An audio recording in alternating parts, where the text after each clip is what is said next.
Good afternoon and welcome to NATO HQ. I welcome today Wing Commander Mike Bracken, who is joining us from Naples, the headquarters of Operation Unified Protector. Mike Bracken is our new military spokesperson, and he will be briefing us and you on a regular basis from Naples from now on. So welcome, Mike. A few remarks from my side on the political front before we move to Naples for the operational update. As you know, today the Secretary General will hold a meeting with US President Obama in Washington at the end of his visit to the United States. Their discussions will focus on operations, on progress in Afghanistan and in Libya.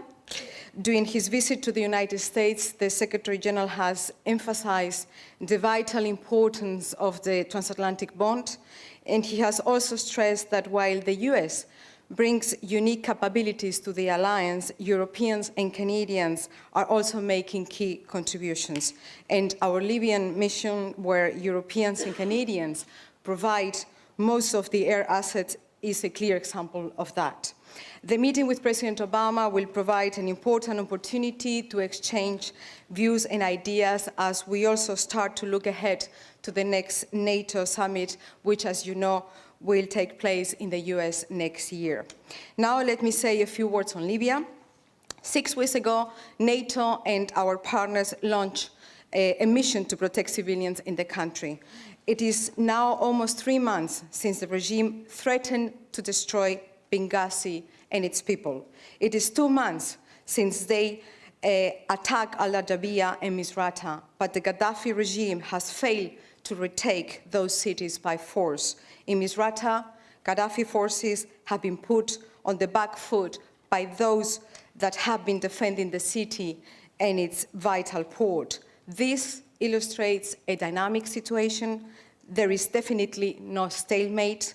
We are seeing real progress in our mission. NATO and our partners have kept a high operational tempo from the outset, and we have taken out a significant part of Gaddafi's war machine. We can see the effect across the country in Libya.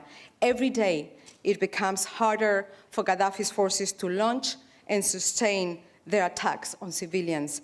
And we are also having a political effect. The Gaddafi regime is more and more isolated. The pressure continues to increase internationally and at home. So every day, the regime's grip of fear is weakened. And I can assure you that NATO allies and partners are determined to continue implementing the UN mandate until the mission is fulfilled. So now I hand over to Mike Bracken in Naples. Mike, the floor is yours, please.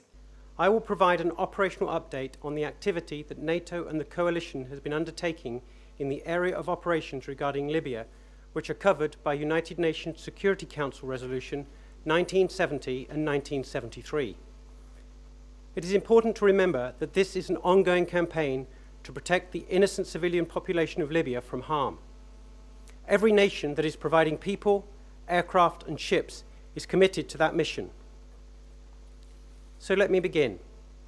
Since the beginning of Operation Unified Protector, more than 6,500 sorties, including 2,500 strike sorties, have been conducted in order to protect the civilians from attack or the threat of attack. The situation on the ground remains dynamic, with significant changes just in the past 72 hours. Our strikes in Tripoli, around Sirte, and the port town of Misrata have significantly impacted on the command and control capability of the pro-Gaddafi regime, his supplies of ammunition and weapons, and his ability to launch attacks. In the last few days, we've engaged and destroyed 5 radar units, 11 surface-to-air missile systems, 3 rocket launchers, 2 artillery vehicles, and several ammunition depots, as well as command and control centers across Libya.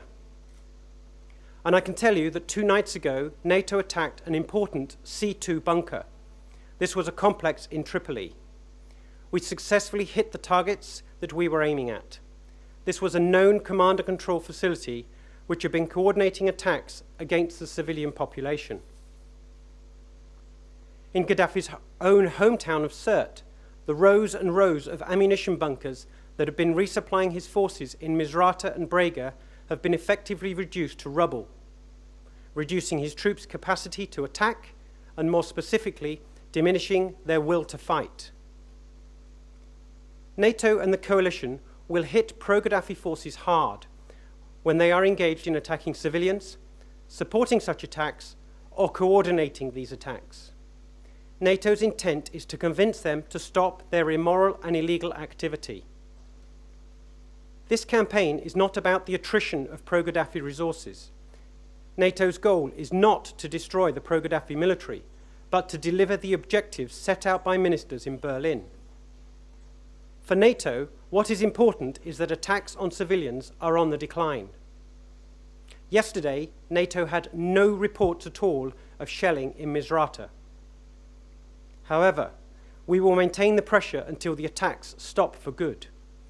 It is not over yet, and our strikes will continue day and night until NATO objectives have been achieved. Moving to the maritime operations. At sea, NATO and coalition vessels continue to enforce the embargo, and our assets have successfully maintained safe route for humanitarian assistance into Misrata. We note that ships providing humanitarian aid, evacuating refugees, or conducting commercial trade are entering and leaving the port. Specifically, we are aware of more than 20 ships freely entering the port in the last 72 hours. Make no mistake, suspicious vessels will be stopped. They will be searched, and if deemed to be in violation of the embargo, they will be investigated and dealt with. NATO ships are consistently monitoring suspicious vessels potentially carrying arms or mercenaries. There are a total of 20 ships under NATO command which are actively patrolling the central Mediterranean. Since the beginning of the arms embargo operation, a total of 905 vessels have been hailed, 37 vessels boarded, and 5 have been diverted and redirected. Additionally, in accordance with the Safety of Lives at Sea, the SOLAS Convention, all NATO ships will maintain a constant lookout for vessels in distress. Captains of ships will follow international law and responsibilities in rendering assistance to any known ship to be in distress. Furthermore, NATO is working with the maritime authorities of neighbouring countries and with the commercial shipping industry in order to spot and assist vessels whenever necessary. And in fact, I'm able to tell you today that we have had information that a NATO ship yesterday encountered a vessel in distress. There were approximately 150 people on the vessel. NATO provided food, fuel, and mechanical assistance to that vessel, and then they handed the incident over to the regional command centre for further assistance to be delivered. NATO then continued with its embargo operation. Finally, I wish to reiterate that all NATO and coalition targets are military in nature and have been positively identified as constituent parts of the pro-Gaddafi regime's attacks on the Libyan population and populated areas. Every strike is necessary, legal, and executed to ensure civilian casualties are minimized to the fullest possible extent. In sum, this is a complex campaign with a coherent strategy to disrupt and destroy the ability of Gaddafi's forces to inflict harm on the people of Libya. Every day, every strike makes a difference. That concludes the operational update. I'm happy to take questions.